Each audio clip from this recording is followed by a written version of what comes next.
Good morning, everybody, and welcome to our virtual speaker series. We're going to be talking about protecting against home fires. We're going to be touching on natural hazard disclosure and wildfire mitigation. I'm Romeo Arrieta, your Chief Executive Officer for the Marin Realtors. We have a full agenda today, and I look forward to getting to it, but just wanted to go through a couple of housekeeping notes that I'd like to share. This is a webinar, so everybody's muted by default.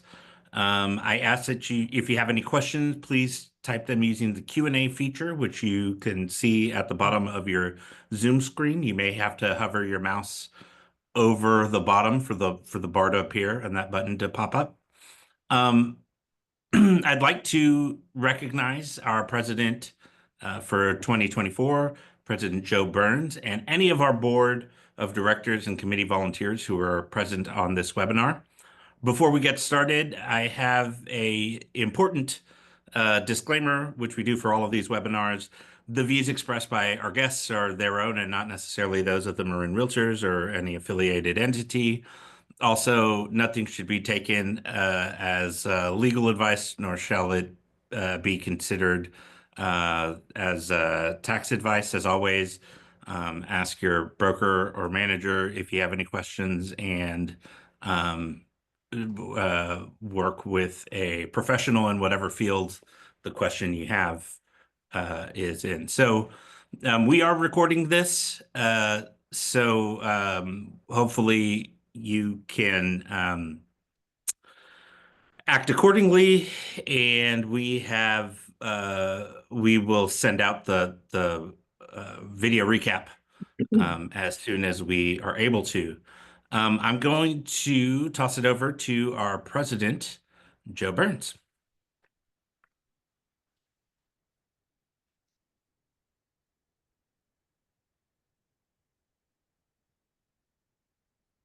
Thank you, Romeo. And as you can tell, my voice is not 100%. I had a frog in my throat. Welcome, everybody. This is so exciting. I am pleased to present Bridgett Peterson and Stuart Mitchell to this conversation today. As you know, with these speaker series, we try to bring items to you that are beneficial for us as professionals, for our clients as homeowners and future homeowners, as well as just people in general in our community, which, as you know, this topic impacts all of us. Fire knows no bounds geographically, socially, or any way else. Fire burns, and we need to take it more and more seriously every year. Fire mitigation continues to evolve and get better. The requirements are getting higher, and our resources are getting are improving as well, and that's why we really wanted to bring two professionals to you today that really help in the conversation how we as agents manage this process. So I do want to introduce, as I said, Bridgett Peterson. As you know, Bridgett is, well, I'm going to let her introduce herself, but she's with JCP, and Stuart Mitchell is with a certified wildfire mitigation specialist. We've seen Bridgett around quite a bit in our meetings, and as you know, very knowledgeable in the NHD products, and more just the product itself, but all the stuff that adds into the product. Bridgett is one of those resources from not just the natural hazard part of it, but the disclosure part of it. And that's a big part of that three-word product. So we're pleased to have Bridgett here. She's going to talk a little bit about us, as well as Stuart, who I met actually at one of our company presentations. And I was just really impressed with the tools that Stuart will bring to us. Please engage with those. He's going to give you some opportunity to sign up for some things that I think are very valuable for us as professionals, as well as to provide to our clientele. So I'm excited to hear. Thank you. And I will start this by asking Bridgett and then Stuart to both introduce yourselves and your roles in relation to the insurance and natural hazard disclosures. Hi, sure. Good morning, everybody. I'm Bridgett Peterson, and I am your local account manager for the North Bay, which includes Marin County, Napa, Sonoma, Lake and Mendocino counties. On top of being your local manager, I'm also the product specialist for JCP for all of Northern California. I have jumped on calls from Shasta to San Luis Obispo. I recently did a panel with an insurance broker over in the El Dorado Hills. I do a lot of training for a brokerage in San Francisco, really because so many of those agents sell in Marin. So I'm very happy to be here. I have entered the real estate industry as a TC and then got my license, spent 10 years with a small brokerage in northern Sonoma County before switching to the NHD industry. And here I am with JCP, could not be happier. So thank you. Thank you, Stuart. Good morning, Tell us everyone. about Stuart. Yeah, good morning, everyone. Can you hear me? Yes. Yes. Thanks for having me today. I want to apologize first of all for my camera not working this morning suddenly. So I will be sharing my screen later and introducing myself a little bit more later, but I apologize for the camera not working. But we have to roll with it, I guess, right? Stuart Mitchell, I'm a certified wildfire mitigation specialist, and I've been consulting in this space for about 5 years with wildfire mitigation advisors. And I've looked at hundreds and hundreds of properties of all different types and shapes and sizes and locations throughout Sonoma, Napa, and Marin County. And I'll be sharing my contact information, and you'll see a picture of me. So you'll see what I look like since my camera's not working. And thank you to Joe and to Romeo and all those that helped put this together. Excellent. And I want to remind the attendees that we will have more questions and answers available towards the end of this presentation. Right now, I'm just going to ask a couple to get the conversation going. And to the panel, we know that this is an issue all over the state. Marin County is unique because the voters passed a measure to approve the Wildlife Preservation Authority, the MWPA, and that came about about 4 years ago. And has that introduced any new areas of complexity? Are there wildfire uh, areas or issues that are unique to Marin County? Tell us a little bit about how that's come about and how it's working.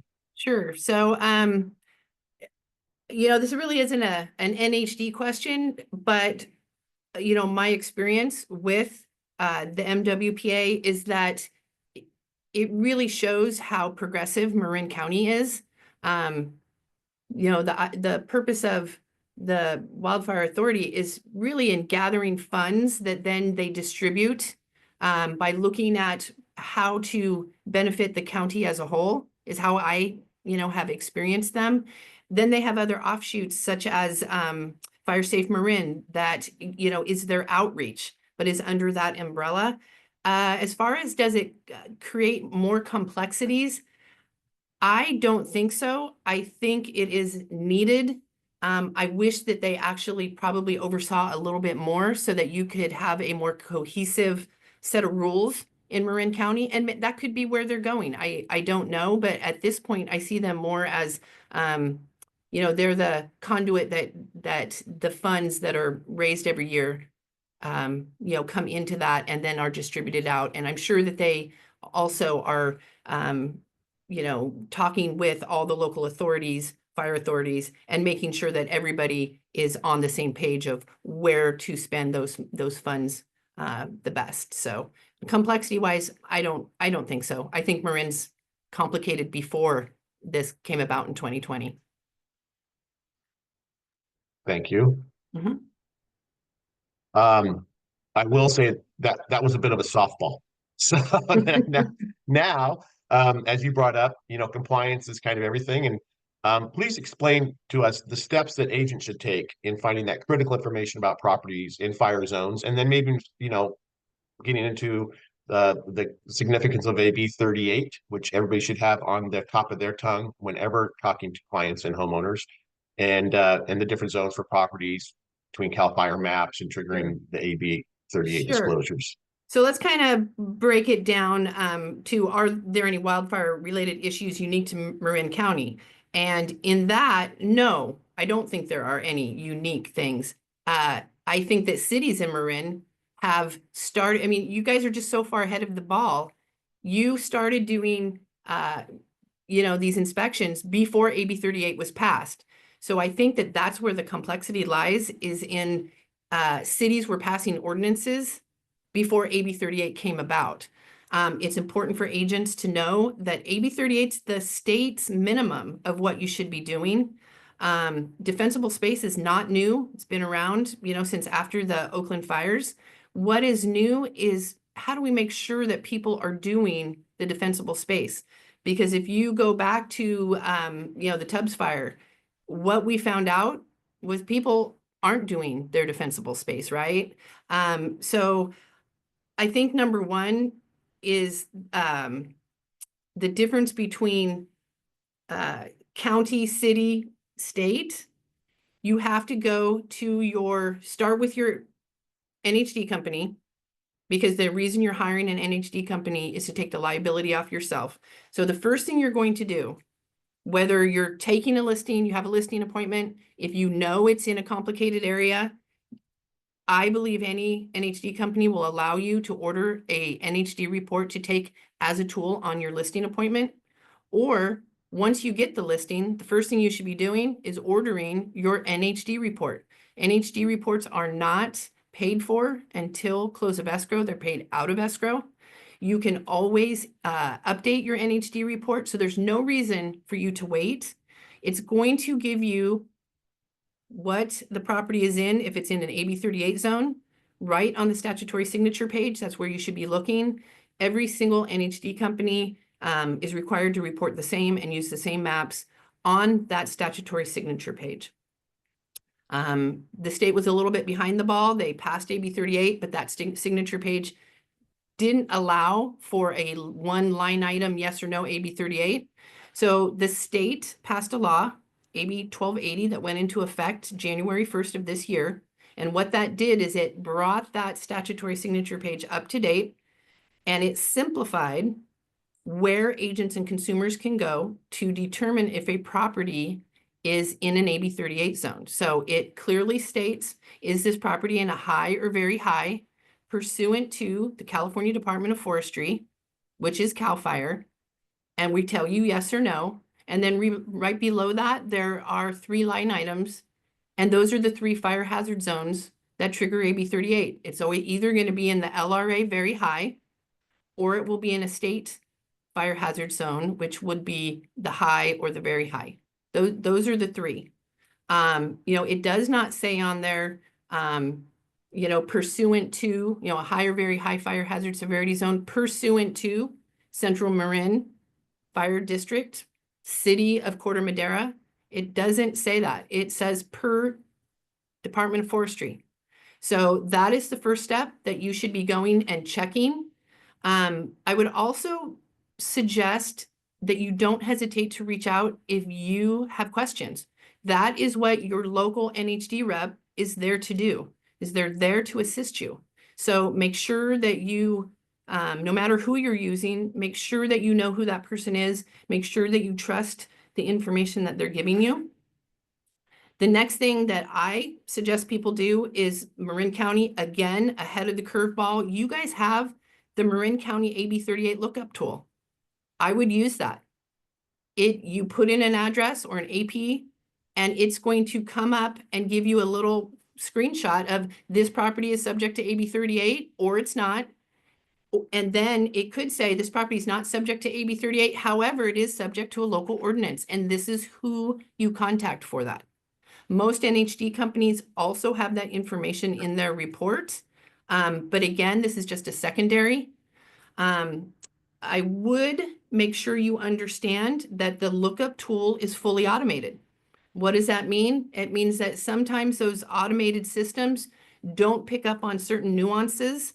My GIS analysts say that the CAL FIRE maps are sloppy, And sometimes those fire hazards bleed over into different sections. So if you were to ever get your NHD and then you look up on the lookup tool and they are not in agreement, I would reach out to my NHD company. A couple things have happened. CAL FIRE updated their map back in April. They released the updated SRA. So the SRA, you guys, is where the state's responsible. That is in like the unincorporated areas where they're outside of the city, I should say. So they have not updated in the LRA. So we're using kind of these two different maps. The Marin County lookup tool, we think, had a delayed update in that map, probably for about 3 months. So we would get questions. I got many questions. Bridget, why is this saying your report says it's in? The lookup tool says it's not. We would do a secondary check. And sure enough, they weren't using the correct map. So there was a couple, months there. And then the other thing is, because it's automated and that there's that, it's kind of esoteric and hard, and I don't want to get too far down a rabbit hole, you guys, but sometimes those maps or those hazard layers bleed over. And again, I've had probably conversations with every fire district in Marin, and you need to remember that the firemen and women, fire personnel, they're not GIS analysts. And they have definitely, when we explain and show it to them, they say, oh, no, you're right. Go with what the NHD company is saying. So. And that lookup tool that you discussed is through the marincounty.org. Romeo has just placed that into the chat. So I encourage people to click on that. If you don't currently use that tool, click on it, bookmark that page. It's something you want to go to whenever you're talking to anybody as Bridget says, pre-NHD engagement. Can you explain, in this kind of the difference between hazard versus risk? And I think, Bridget, you have a conversation on this, and I'm sure this kind of brings Stuart in to expand a little bit on that risk side. Sure. So first of all, I want to make sure you guys understand that the hazard maps that are used in NHD reports are not assessing risk. The purpose of them is really building code. If your property is within a certain hazard zone or on a certain map, it is going to be subject to certain building code and defensible space.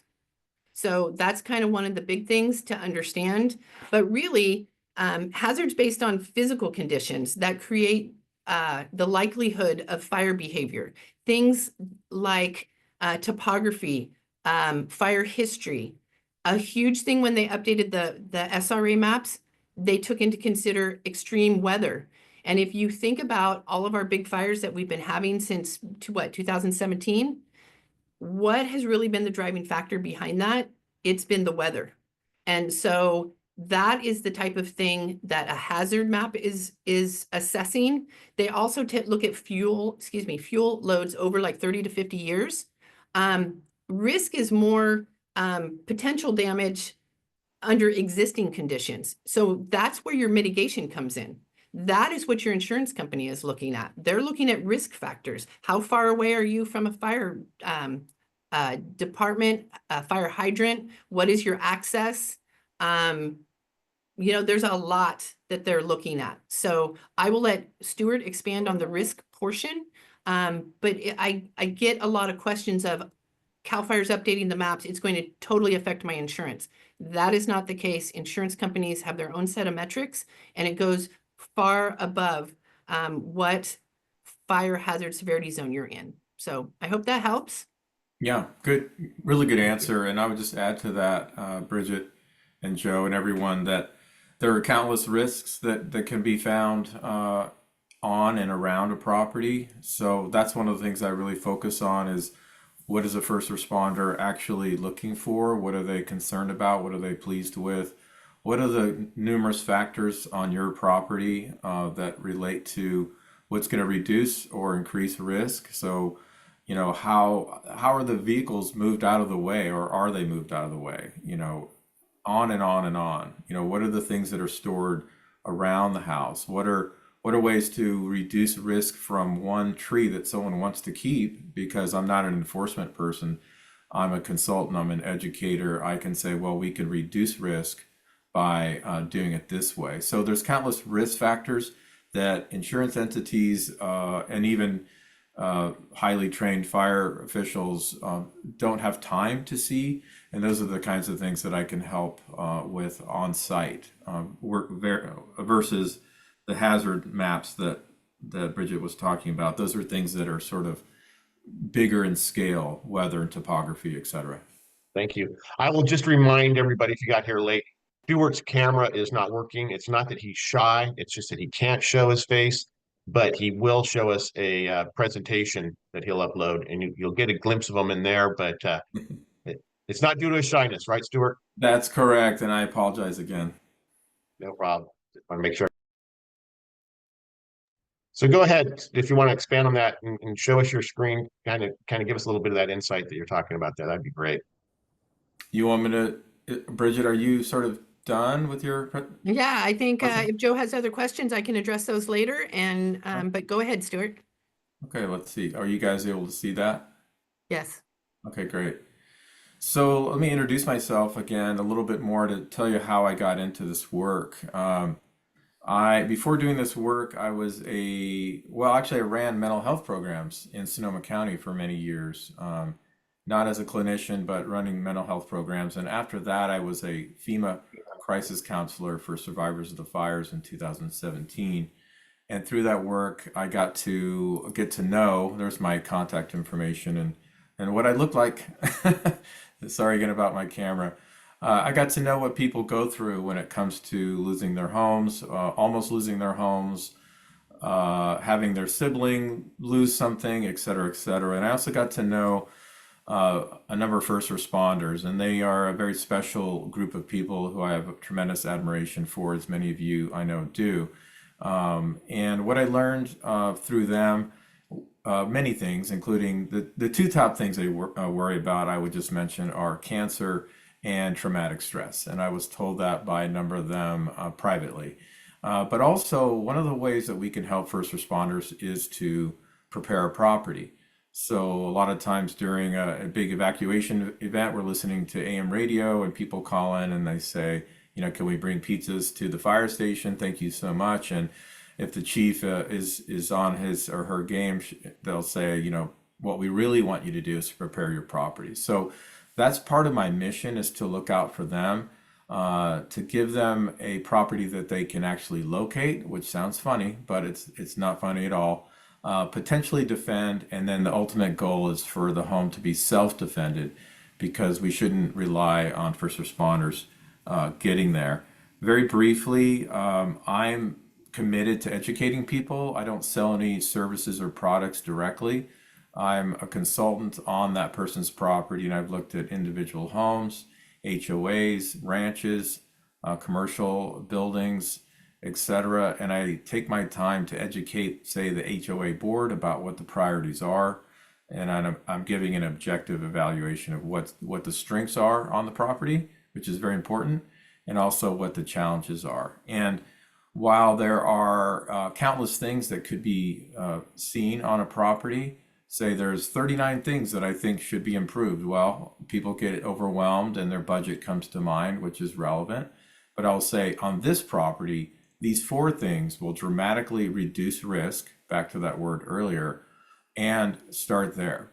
So start on those first 4 that are going to dramatically reduce risk, and then gain momentum from there. So I'm spending a lot of time on site. Firefighters, especially Marin, they've developed a very robust program, and I've been a big supporter of FireSafe Marin and the MWPA, the Marin Wildfire Protection Authority, and how they've been educating the public. And I often refer to them. Actually, on my website, I have a link to them, because what a great job they've been doing around preparing people. But I'm spending a lot of time with folks on the property, looking at all the different factors, and they typically don't have an hour and a half or 2 hours to really go into all the education and looking at every little detail. And the things that I cover are vast, and I want to just share this other slide with you. There's a lot of categories that I summarize. So I spend time on the site with a person around what is wildfire mitigation, what are the priorities, and then the summary report will make sense to them because we were there together. It's not something I do in absentia. I'm very committed to educating people. So I'm looking at bridges, water tanks, generators, extra structures, propane tanks, personal preparation information, which I'll get into very briefly today, defensible space, and structure hardening, of course. So some of those areas are not relevant to you, by the way, like a private gate, but it might be to your neighbor, or your friend, or someone you know. One of the things I always emphasize during my consultations or even a presentation is to try to reframe how we operate in the world in terms of controlling what we can control. I don't know about you, but I've been guilty of trying to say they ought to do this, and what about them? Countless times in my life, right? So when it comes to wildfire mitigation, there's a principle that's extremely important, and honestly, it's very hard for people to inculcate in their mind, let's say, because we have this tendency of saying, well, what about the neighbor, right? What about the big tree? What about the forest? What about the insurance companies? What about the fire agencies? What about climate change? There's a lot of finger pointing outward. Well, when we point our finger, several fingers are pointing back at us. That's an old adage, and it's really true. And what we need to focus on is working top down, structure out. And there's been a big biocultural conditioning over the generations where we're pointing to nature, we're pointing outward. And from a fire perspective, it's really house out, not forest in. And with that in mind, I'll jump a little bit lower on my slide. There's a film called Elemental. It's called Elemental Reimagining Wildfire. I have a link to it on my last slide, so you can snap a picture of that or whatever if you like. The film is great because it talks about how do we spend money and effort and resources in protecting communities and not trying to manage distant forest lands. So the film discusses indigenous prescribed burning, that's called good fire. It talks about over management of spending money on distant areas, and then structure hardening and community protection. So it brings in the IBHS studies, and I'll talk about that in a minute. So it's a great film. It's done by a National Geographic director. Highly recommend it. So getting back to that, control what we can control. We're really driven and conditioned, let's say, to say, well, what can I do? I can't do anything. I'm overwhelmed. My neighbor's right next door to me. What I would say is there actually are a lot of things that you can do. Yes, there are extreme events, but in many situations, you can actually reduce risk dramatically to your property by doing the right things. But even before that, I wanted to mention fire weather. So fire weather is predicted by the National Weather Service, and I have a QR code at the last slide on my presentation that will link you to that part of the National Weather Service, a federal agency that does their job and predicts weather. That fire weather is predicted before a red flag alert. So if you're seeing fire weather predicted, you might, in your area, you might assume we're going to get a red flag in 2 or 3 days. So it gives you extra time to prepare. So I'm very passionate about that because honestly, that is one of the top issues above all others when it comes to wildfire. And I'll give you a very stark example. A year ago, we had the Lahaina fire, the tragedy that occurred there. Many things can be said about that event that are relevant to it. You know, what were the firefighters doing? What were the cops doing? What was the utility company's part, etc. All part of the picture. But superseding all of that is the fact that the National Weather Service predicted fire weather for Lahaina, not 1 day, not 2 days, not 3 days, but 4 days in advance.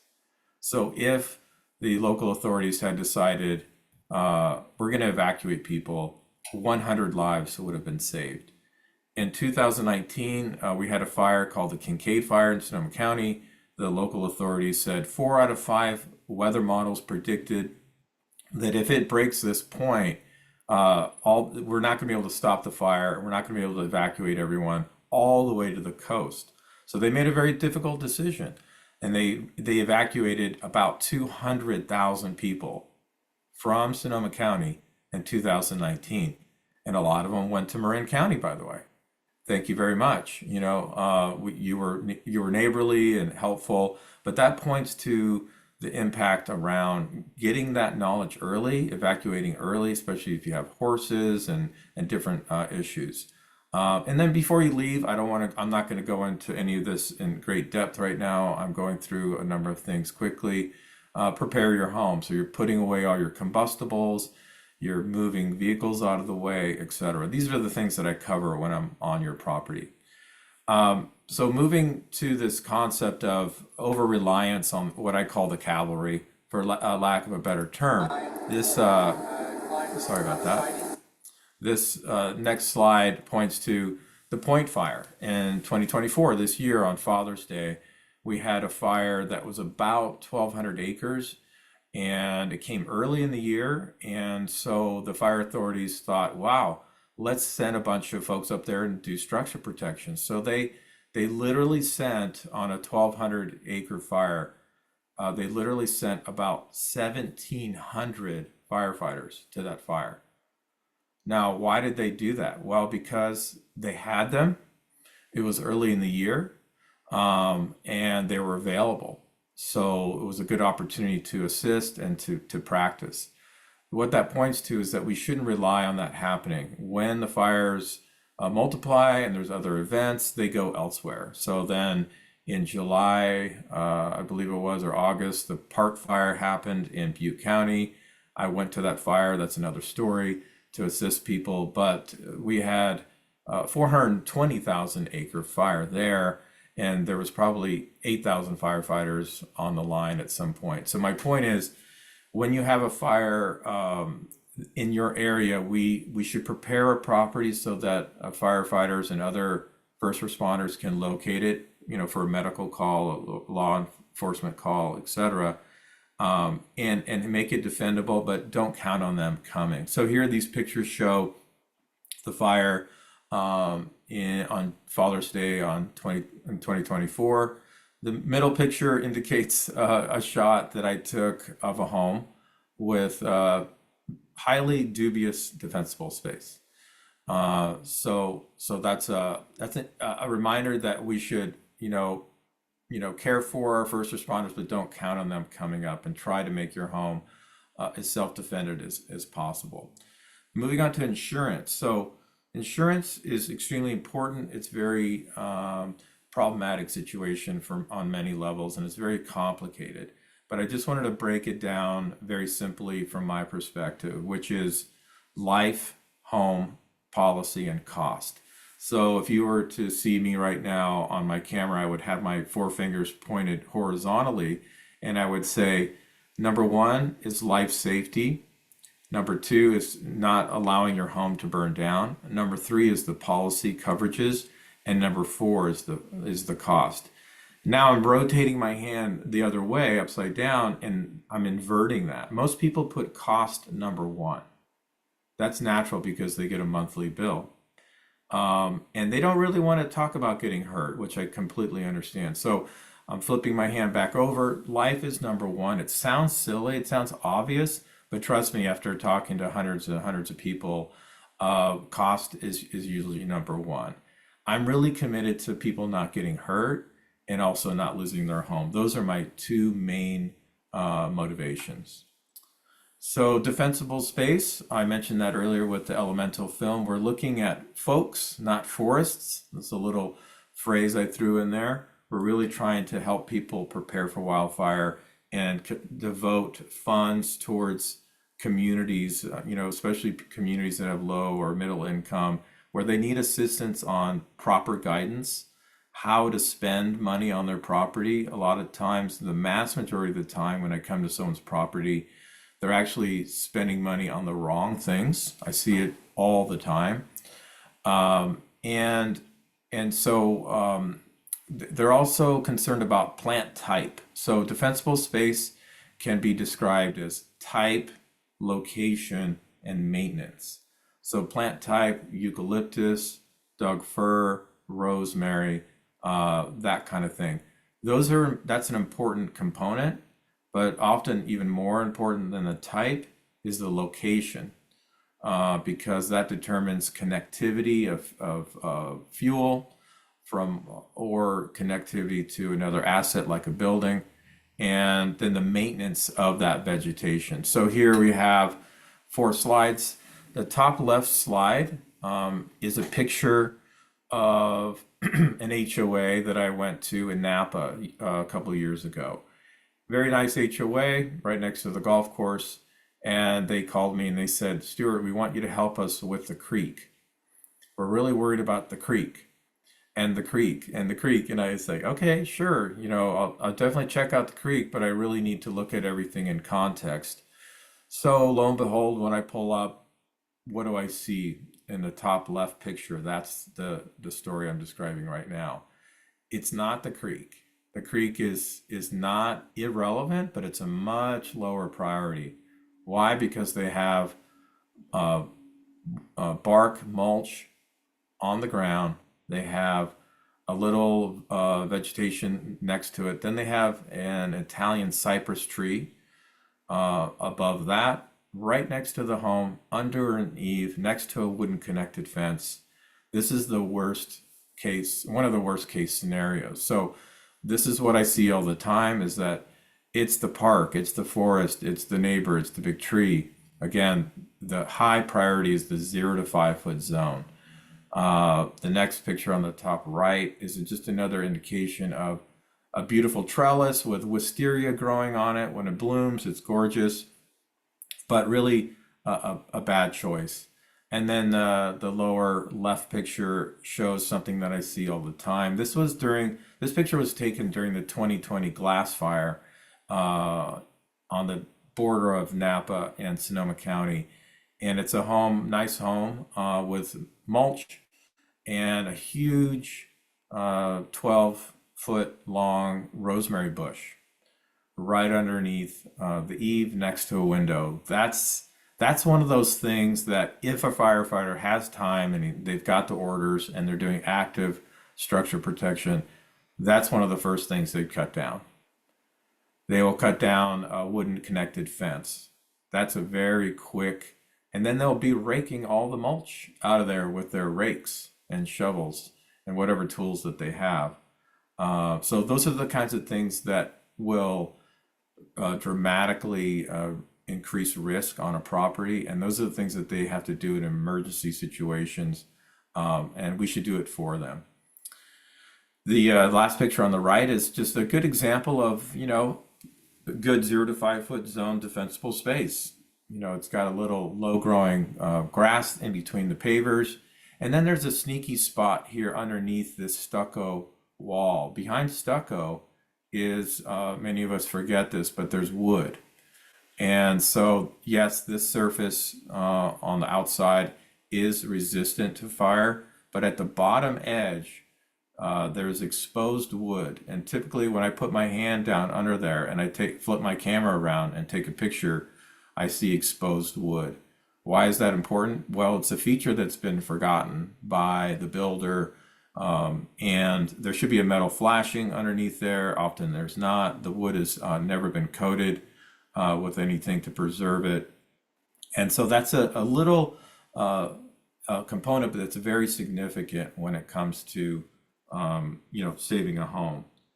And then I want to go back to this video here. So I'm going to show this video, and hopefully you guys can see it okay. It's a 32-second video that I shot at the Fire Safe Marin Ember Stomp in 2024 in September. It was a great presentation done by IBHS, the Institute for Building and Home Safety, based in South Carolina. They've been around for a few decades, and what they do is they burn homes down experimentally. And they also put homes in wind tunnels for hurricanes, etc. So what you're going to see in this video is a demonstration of a wildfire prepared structure versus a typical structure with poor defensible space. And so I'll try to play this now and see how it goes. Climb the siding's igniting on the side of the structure, so it's going to climb that wall and get up underneath the eaves, and this one's going to progress through the window. You see what a little influence, had we not turned the fans on and created a little bit more wind, it would take more time for the fire to get to the structure. It would have taken more time, but again, it's not a question of if, it's a question of when it would have progressed and then lived. So here we see the Wildfire Prepared Home logo. It's a program that a lot of insurance companies are going to more directly, more specifically around, do you comply or do you not comply? I can work with people through that process myself as well. I'm not a certified inspection person for them, but I'm very versed in all that's going on there. I tend to work on compromises, right? I love this tree. What can we do with this? And I can certainly work with that. But this video demonstrates the difference between a structure that has a metal gutter, metal downspout. It has hardy board. It's got, very importantly, a metal connected fence versus a wooden connected fence. And then the 0 to 5 foot zone has nothing combustible in it versus the one on the left, which has the opposite features. And it was pretty dramatic to see it. I know Romeo was there, it turns out, observing the same thing at the same time. So, so there you go on that. All about connectivity.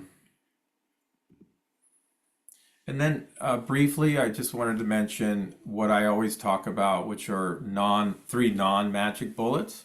So water, coatings, and long-term retardant. So water can be excellent if you're there and you have the right timing. If you're standing next to a fire and it's doable, and you have the amount of water that you need and you have the duration of water that you need, you can put out a fire, and it's pretty amazing. I don't recommend people stay behind and put out fires, but there are companies that sell sprinkler systems. It's a whole conversation we can have later. I welcome people to reach out to me, and I can answer lots of questions in great detail another time. Water evaporates, it gets blown away. The timing is essential. So if you turn on your system and then during the evacuation order, and then the fire comes 3 days later, it's really not doing what you think it might do.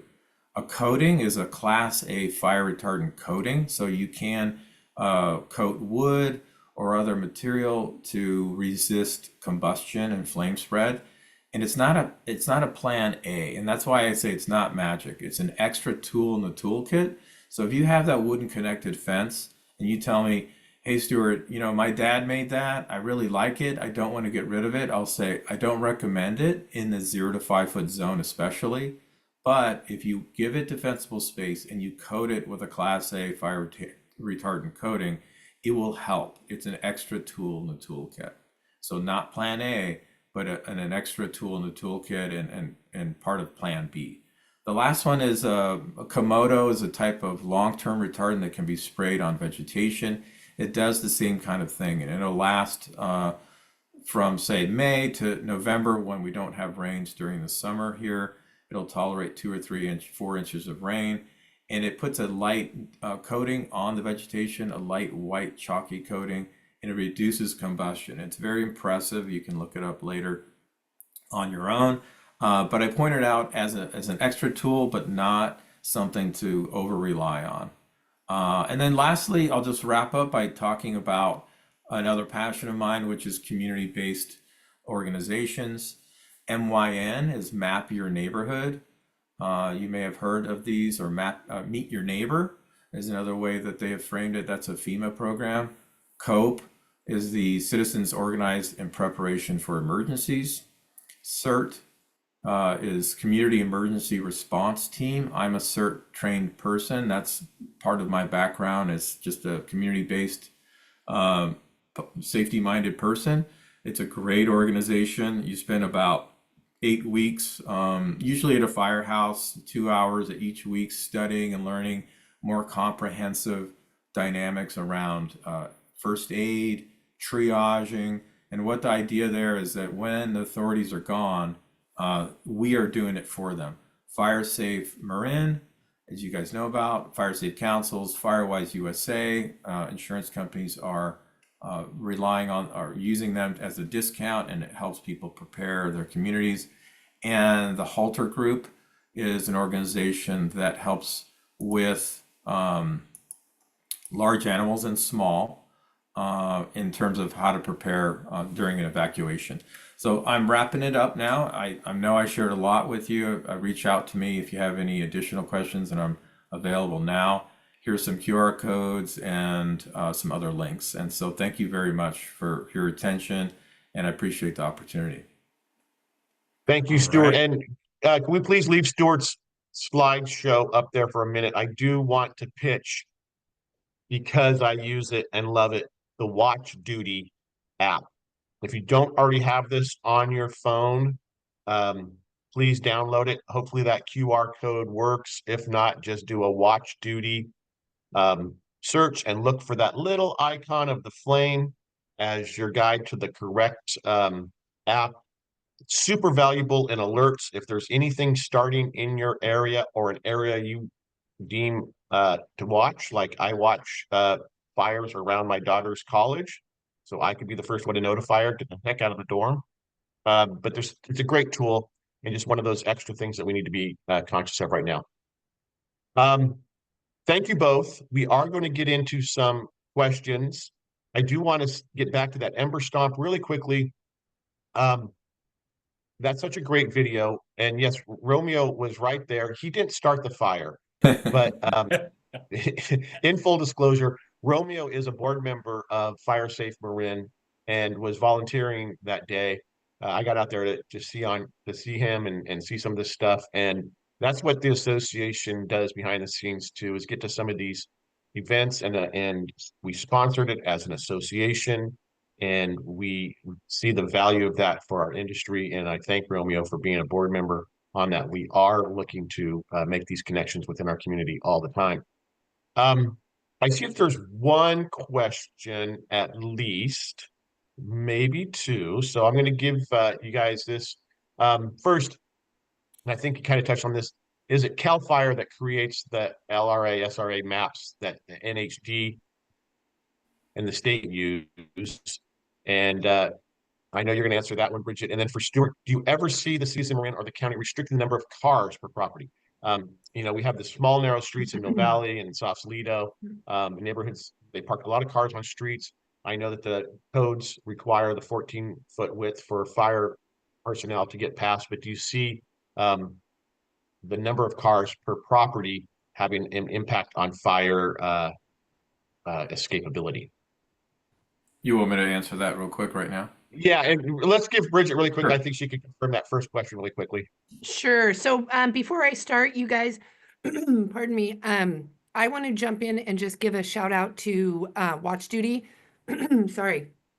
The other thing that it will tell you is if there is a control burn. So I don't know about you guys, but I live in northern Sonoma County and I live up on top of a ridge. And so when we smell smoke, I jump on Watch Duty, and sometimes I'll go, oh, it's just a control burn or whatever the case. It's a super useful tool. And again, just like Joe and Stuart, highly recommend.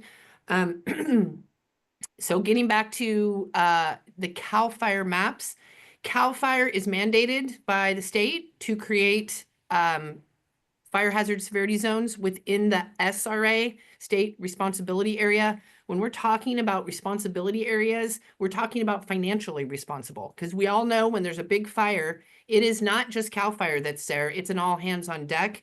So just, to provide some additional layer of education, when we're talking about SRA, state responsibility area, on the natural hazard statement, there's the top line that I told you, high, very high, that triggers AB 38. Below that's the wildland. The wildland and the SRA are the same thing, just so you know. Wildland is the SRA. There's 3 different fire zones: moderate, high, very high, and only high and very high are what trigger AB 38. The state also mandates that CAL FIRE makes recommendations to the LRA. And then cities can either adopt those map or those recommendations, or they can make changes. So for example, I'm sure some of you probably sell in Petaluma. There is a state code that says CAL FIRE makes the recommendations to the city, but the city by code can change those. And sometimes what they will do is they will say, we want to use a certain map. And in the case of Petaluma, that's what they did. They grabbed an old draft map from CAL FIRE that showed a fire zone, and they passed an ordinance that said, hey, CAL FIRE, this is what we want for our very high fire hazard severity zone. City of Santa Rosa did the same thing.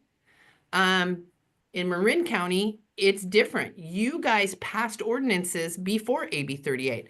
I think that's why there are so many differences. And some cities in your county, they don't even rely on a map. Larkspur, they don't care what fire zone you're in. They say if you live in Larkspur, you need to have a defensible space inspection when you sell your home, and it can't be more than 30 days old.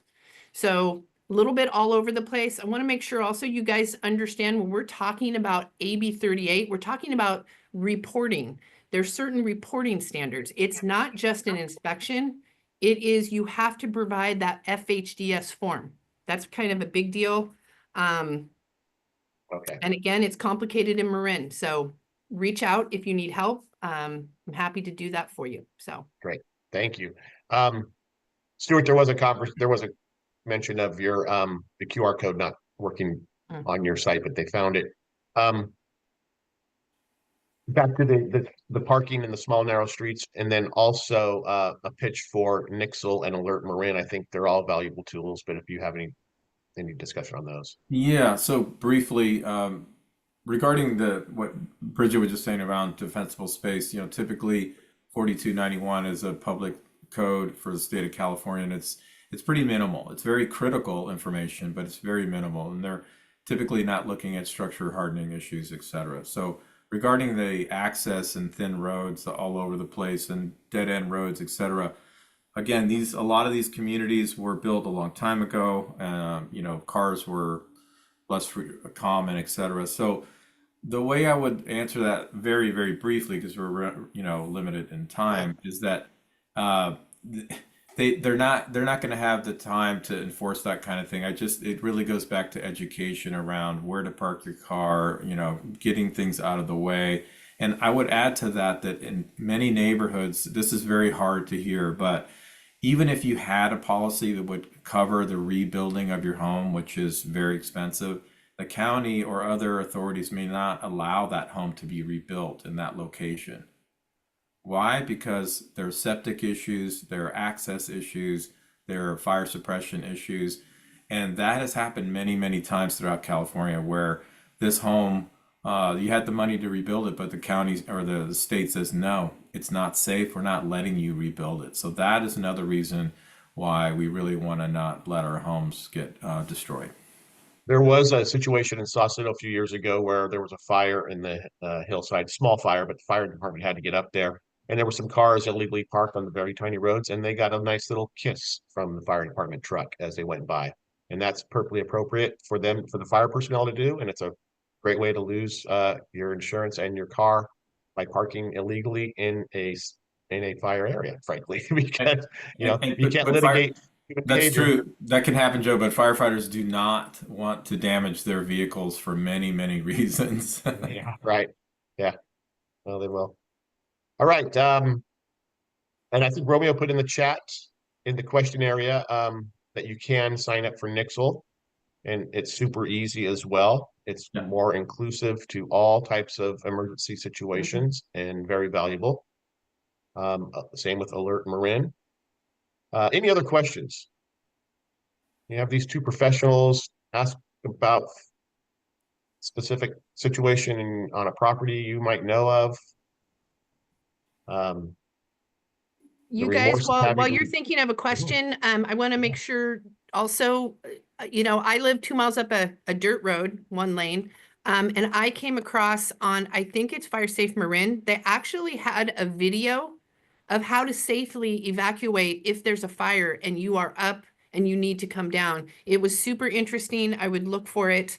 There's so many resources out there, but that was one thing that that connected with me because of where I live, which is similar, you know, to what you guys are talking about in Marin. High density, narrow roads. The other thing, want you guys to be aware of, right now, this zone 0 that Stuart talked about and showed you, it's a recommendation. It is coming down the pike where that's going to change and be a requirement. And at this time, that's what your insurance companies are looking for. Absolutely huge, huge, huge. They're looking for zone 0 compliance. And just kind of to reiterate Stuart's showing that fence, you need to remember Coffee Park.